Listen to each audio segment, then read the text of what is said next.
Good morning. We previous some period discussing the article number 1.3 application of uniform circular motion on textbook page number 3. Then yesterday we discussed the third application of uniform circular motion 1.3.3 vehicle on a banked road on textbook page number 5. Its first part we see in case vehicle on a banked road,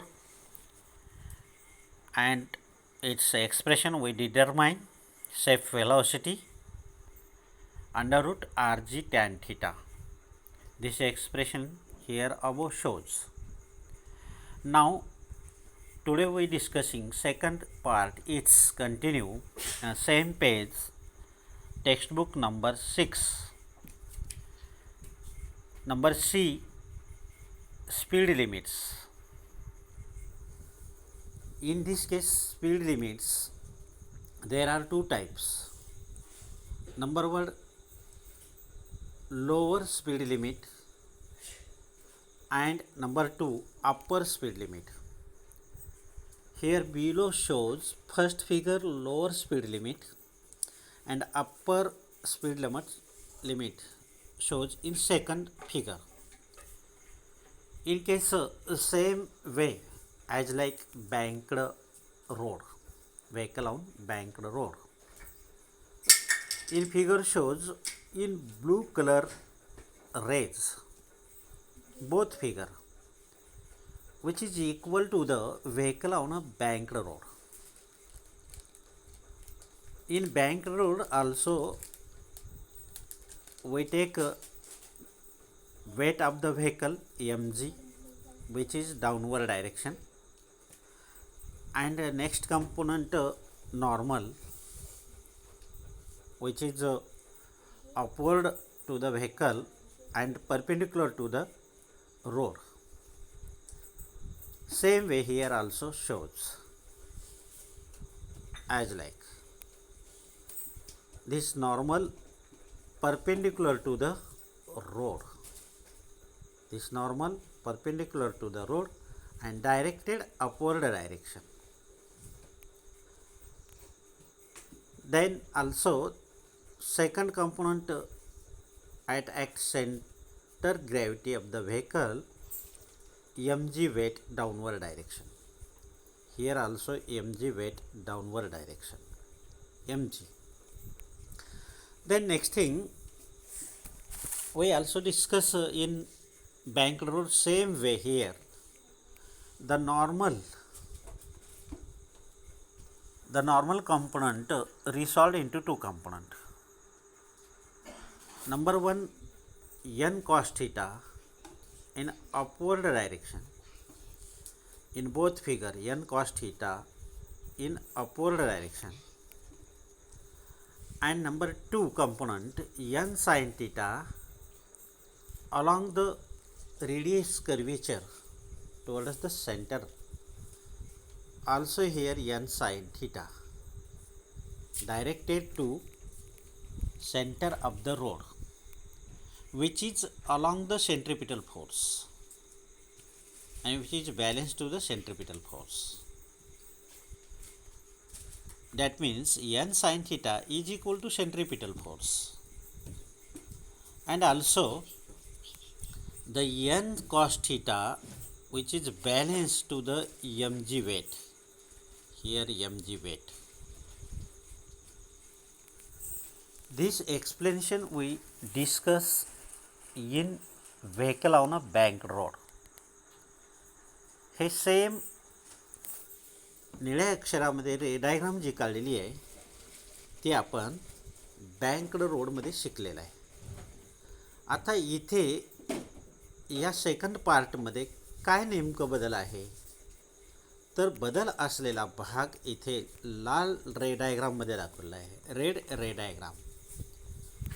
here distinguish between banked road and speed limit. Bank रोडमध्ये जो road surface होता तो smooth होता आणि इथे rough आहे. Road surface rough आहे. Road surface rough असल्याकारणाने here produce static frictional force. दोघांमध्येही स्टॅटिक फ्रिक्शनल फोर्स प्रोड्यूस होतो आहे. पहिल्या डायग्राममध्ये स्टॅटिक फ्रिक्शनल फोर्स हा इन्क्लाइन पोझिशन अपवर्ड डायरेक्शनने आहे. का बरे? तर लोअर स्पीड लिमिट आहे. आणि दुसऱ्या डायग्राममध्ये अप्पर स्पीड लिमिटच्या डायग्राममध्ये frictional force incline position downward direction. Then also these frictional force also resolved into two component. दोन कंपोनंटमध्ये त्यांची विभागणी होते. जसं एन कंपोनंटची दोन विभागामध्ये विभागणी झाली, N cos theta and N sine theta. त्याच पद्धतीनं इथे देखील एफ एस साइन थिटा आणि एफ एस कॉस थिटा. आता पहिल्या डायग्राममध्ये F S sine theta upward डायरेक्शननी प्रोड्यूस होते as same along to the N cos थिटाच्या डायरेक्शननी प्रोड्यूस होते. म्हणजे या दोघांची डायरेक्शन सेम आहे. आणि कोणाच्या अपोजिट असतील तर हे दोघेही या व्हेकलच्या वेटच्या अपोजिट असतील. म्हणजे या दोघांची बेरीज होऊ शकते to equal to weight of the vehicle in first diagram. आणि दुसऱ्या डायग्राममध्ये काय होऊ शकतं? दुसऱ्या डायग्राममध्ये डाउनवर्ड डायरेक्शन आहे. F S sine theta directed downward direction आणि इथे अपवर्ड डायरेक्शन. आणि राहिला दुसरा कंपोनंट दोघांचाही एफ एस कॉस थिटा. आता पहिल्या डायग्राममध्ये स्पीड लोअर लिमिटमध्ये हॉरिझॉन्टली आउटवर्ड डायरेक्शननी F S cos theta produce होतो. तोच F S cos theta second diagram upper speed लिमिटमध्ये इनवर्ड होतो, टुवर्ड्स द सेंट्रीपिटल फोर्सकडे होतो. आणि वरच्या डायरेक्शनमध्ये अलॉंग द सेंट्रीफ्युगल फोर्स. आणि दुसऱ्या डायग्राममध्ये along the centripetal force. We know about centripetal toward centre and centrifugal towards away from the centre along the centrifugal force. हे कंपोनंट डायरेक्टेड होतो एफ एस कॉस थिटा. तर मग in case इथे explanation दिलेलं आहे, तो एक्सप्लेनेशन बघूया आपण. दोन्ही फिगरचं explanation. In above figure shows vertically section of vehicle on a rough road. फरक काय आहे? Distinguish between vehicle on a banked road आणि speed limit. Vehicle on a banked रोडमध्ये रोड हा स्मूथ होता. There is no produce more frictional force.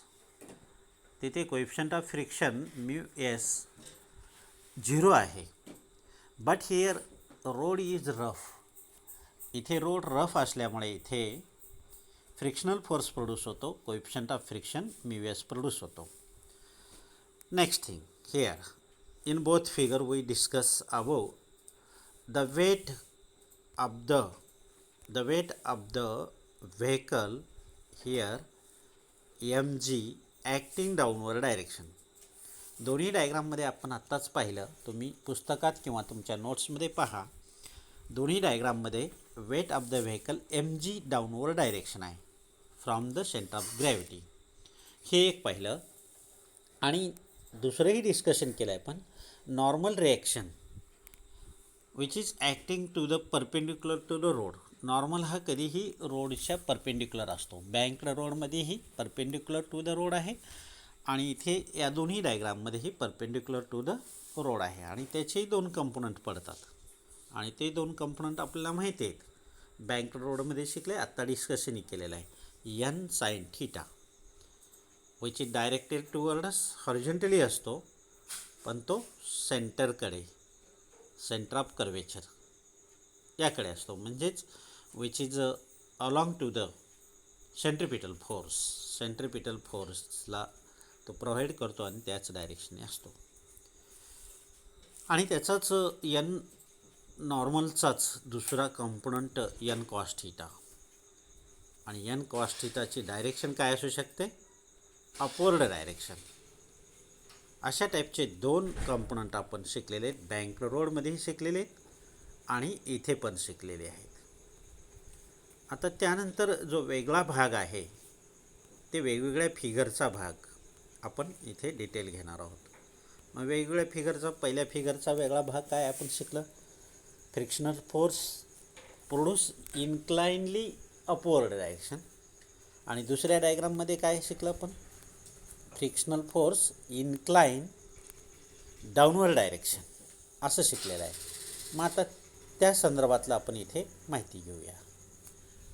Here take first figure. Fs is the static frictional. Fs is the static frictional force. आणि here produce in between tyre and road, tyre आणि रोडमध्ये तो produce होत असतो, हे आपल्याला माहिती आहे. Next thing which is incline the upward direction. आत्ताच मी तुम्हाला सांगितलं अपवर्ड डायरेक्शने असतो. असो, इट इज रिसॉल्व्ड इंटू 2 कंपोनंट. 2 कंपोनंटमध्ये त्याची विभागणी होते, जसं नॉर्मलची होते तसंच Fsची पण होते. मग पहिल्या डायग्रामचं आपण माहिती सांगतो आहे. आपण दोन्ही डायग्रामची माहिती डायग्राममध्ये बघितलेली आहे, पण इथे आता only first diagram. Fs directed along the upward direction. डायग्राममध्ये बघा तुम्ही, with same direction N cos theta, त्याच डायरेक्शननी एन कॉस थीटा पण आहे आणि Fs साइन थीटा पण आहे, आणि ते दोघं एकाच डायरेक्शनला आहेत, अपवर्ड. आणि त्यांच्या opposite from the centre of ग्रॅव्हिटीपासून डाऊनवर्ड डायरेक्शनला कोण असेल, पहा फिगरमध्ये कोण आहे, weight of the vehicle mg. म्हणजेच यावरून weight of the vehicle mg downward direction आणि N cos theta and Fs sine theta upward direction shows here. So here we get mg is equal to Fs sin theta plus n cos theta. हे balance होतं at centre of gravity of the vehicle. Say this equation number 1 equation कसं आलं माहिती आहे की 2 component N cos theta आणि Fs sine theta upward direction आहेत आणि त्याच्या अपोजिट mg डाऊनवर्ड डायरेक्शन आहे. हे सेंटर ऑफ ग्रॅव्हिटीच्या ठिकाणी त्यांचं बॅलन्स होतं, म्हणून तो इक्वेशन नंबर 1. आता दुसरं कंडिशन, त्या स्टॅटिक फ्रिक्शनलचा दुसरा component Fs cos theta.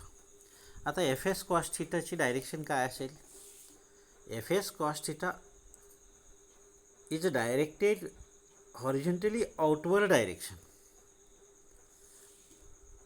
Along the centrifugal direction force. म्हणजे तो सेंटर ऑफ रोडच्या आउटवर्ड डायरेक्शनने आहे, म्हणजे सेंट्रिफ्युगल फोर्सच्या डायरेक्शनने आहे. And it is balance to the, तो बॅलेन्स होतो, कसा होतो इथे दाखवलं आहे बघा, centripetal force mv1 square by r is equal to n sine theta minus Fs cos theta. म्हणजे इथे n sine theta is greater than, कोणाशी ग्रेटर आहे, mv1 square by r, centripetal फोर्सची तो ग्रेटर आहे, म्हणून त्याच्यामधून हा बाहेर जाणारा, आउटवर जाणारा Fs कॉस थीटा वजा केलेला आहे. त्यावेळेस सेंट्रिपिटल फोर्स बॅलन्स होतो. तर हा इक्वेशन नंबर 2 आपल्याला आता मिळाला आहे. Here we get equation number 2. तर आता आपल्याला इथे 2 इक्वेशन मिळालेले आहेत इन फर्स्ट फिगर. कोणकोणते 2 इक्वेशन मिळालेले आहेत? Equation number 1, M G is equal to F S sine theta plus N cos theta. आणि दुसरा equation centripetal force M V1 square by R is equal to N sine theta minus F S cos theta. हे 2 equation मिळालेले आहेत. इथे मुद्दाम V1 square घेतलेला आहे, म्हणजे पहिली फिगर आहे म्हणून पहिल्या फिगरसाठी व्हेलॉसिटी V1 असं घेतलेलं आहे. आणि निश्चित दुसरे फिगरमध्ये V2 घेतलेला आहे. तर मग त्या 2 इक्वेशनची डिवायडिंग करायचं आहे. इक्वेशन 2 डिवाइड बाय 1 असं करूया. इक्वेशन 2 डिवाइड बाय 1 पहा इथे दिसतं. सेंट्रिपिटल फोर्सचा एक्सप्रेशन वरच्या बाजूला आहे इक्वेशन 2 आणि वेट डाऊनवर्ड डायरेक्शन म्हणजे डिवाइड आहे. मग आता इथे रिअरेंज करा. Mass of the vehicle can be cancel. मग काय राहतं वरच्या ह्याच्यामध्ये V1 स्क्वेअर बाय आर इथे दाखवलेलं आहे. नेक्स्ट फिगरमध्ये नेक्स्ट स्टेपमध्ये दाखवलेलं आहे. पण आपण इथे एफ एसची किंमत पुट ऑफ केलेली आहे वरच्या ह्याच्यामध्ये. पहा जिथे एफ एस आहे तिथे आपण एफ एसची किंमत म्यू एस एन ही पुट ऑफ केली आहे. हे आपण 11वीमध्ये शिकलेलं आहे. F S is equal to mu S N. Mu S is the coefficient of frictional force. मग ते इथे पुट ऑफ केलेली आहे. दिसतंय ना इथे जिथे एफ एस होता तिथे पुट ऑफ केलेली आहे. आणि नंतरच्या स्टेपमध्ये काय केलेलं आहे पहा. Now divide N cos theta in second term. ही जी सेकंड टर्म आहे या सेकंड टर्मला होल सेकंड टर्ममध्ये एन कॉस थिटाने डिवाइड केलेलं आहे. बघा या एन साइन थिटालाही इथे एन कॉस थिटाने डिवाइड केलेलं आहे. म्यू एस एन कॉस थिटाला पण इथे एन कॉस थिटाने डिवाइड केलेलं आहे. प्रत्येकाला एन कॉस थिटाने डिवाइड केलेलं आहे. मग आता इथे काय होऊ शकतं, जिथे जिथे एन असेल तो कॅन्सल होणारच आहे. प्रत्येक ठिकाणी एन आहे तो कॅन्सल होणार आहे. बघा इथे पण एन आहे कॅन्सल होणार आहे, इथे पण एन आहे कॅन्सल होणार आहे. आता दुसरा एक रूल आपल्याला माहीत आहे, sine theta by cos theta. Sine theta by cos theta tan theta. आणि इथे कॉस थिटा कॅन्सल होईल. मग इथे काय राहिलं, मायनस म्यू एस डिवाइड बायमध्ये काय आहे, sine theta by cos theta आहे आणि वरचा म्यू म्हणून म्यू टॅन थिटा. आणि इथे काही राहत नाही, सर्वच कटतात, म्हणजेच इथे 1 येतो. बघा लक्षात येतं का. परत पहा इथे काय काय कटतं, कटल्यानंतर आपल्याला काय काय मिळतं बघा. तर आपल्याला शेवटी काय मिळालेलं आहे, आपल्याला शेवटी V1 square by R G is equal to tan theta minus mu S divide by mu S tan theta plus 1. आता पुढच्या स्टेपमध्ये आपण रिअरेंज केलं. त्याला रिअरेंज केलं. काय केलं, या डिवाइड टर्ममधला इक्वेशनमधला एक पहिल्यांदा घेतला आणि म्यू एस हा नंतर घेतला, काही बदल नाही आहे. आणि नेक्स्ट स्टेपमध्ये हा डिवाइड असलेला बाजूला बरोबरच्या पलीकडे जाऊन तो मल्टिपल झाला, काही फरक नाही आहे. तर अशा टाईपचं हे आपण रिअरेंज करून इक्वेशन काय मिळालं आपल्याला, V1 square is equal to R G tan theta minus mu S whole divide by 1 plus mu S tan theta. आणि मग नेक्स्ट टर्ममध्ये स्क्वेअर रूट घेतलं, V1 स्क्वेअरचं स्क्वेअर रूट घेतलं म्हणजेच V1 आलं is equal to under root R G tan theta minus mu S whole divide by 1 plus mu S tan theta असा equation number 3 मिळाला आहे बघा शेवटी. तर ही मिनिमम व्हेलॉसिटी आहे, ही मिनिमम व्हेलॉसिटी आहे. आणि जर काय हियर केस 1 दिलं आहे दिसतंय का, case 1 mu S is greater or equal to tan theta जर असेल तर या ठिकाणी काय राहील, तर हे 0 होऊन जाईल. वरच्या इक्वेशन 3मध्ये mu S greater or equal tan theta जर केलं तर या थिटा इक्वल जरी केलं तर थिटा मायनस म्यू एस 0 होऊन जाईल. म्हणजेच मिनिमम व्हेलॉसिटी 0 राहील, त्या ठिकाणी मिनिमम व्हेलॉसिटी 0 राहील. तर अशा प्रकारचं आज आपण फर्स्ट फिगरमधली डिटेल्स माहिती घेतलेली आहे आणि त्याचं एक्सप्रेशन घेतलेलं आहे. Then next period tomorrow we discussing second figure and its expression in detail. उद्याच्या पिरियडमध्ये आपण पुढचा म्हणजे second figure upper speed limit मधलं आपण डिटेल माहिती घेऊ. आणि असंच इथे तिसरा एक्सप्रेशन जसा आहे तसाच आपल्याला मिळेल, फक्त प्लस मायनसचा बदल होईल. म्हणजे वर रूटमध्ये मायनस वरच्या बाजूला आहे तो खाली होईल आणि खालचा प्लस हा वर राहील, एवढाच बदल होतो.